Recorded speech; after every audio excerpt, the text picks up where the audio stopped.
ഗോപാലകൃഷ്ണൻ, നിങ്ങൾ ആരിഫ് മുഹമ്മദ് ഖാനെ കോഴിക്കോട് സ്ഥാനാർത്ഥിയായി മത്സരിപ്പിക്കുന്നുണ്ടോ?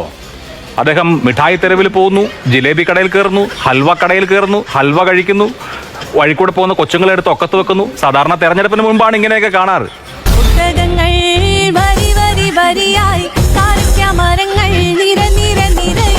നേരെ അങ്ങ് മിഠായി തെരുവിലേക്ക് പോയി, ജനങ്ങളെ കണ്ടു, ജനങ്ങൾ അദ്ദേഹത്തിന് മിഠായി കൊടുത്തു, ജനങ്ങൾ അദ്ദേഹത്തിന് ഷെയ്ക്കാൻഡ് കൊടുത്തു.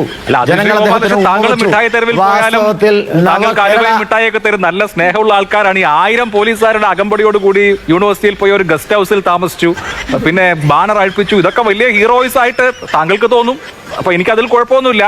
ഇതിപ്പോ നമ്മൾ സിനിമയിൽ കീലേരി അച്ചുവിന്റെ ഷോ ആയിട്ട് തോന്നുന്ന ആൾക്കാരും ഉണ്ടാവും. ഇതൊക്കെ ആളുകളെ അനുസരിച്ചിരിക്കും ഈ കാഴ്ചപ്പാട്.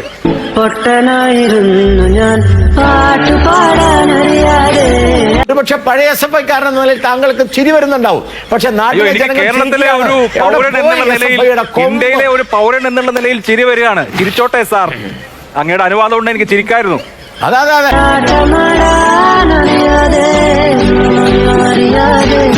പൊട്ടനായിരുന്നു ഞാൻ.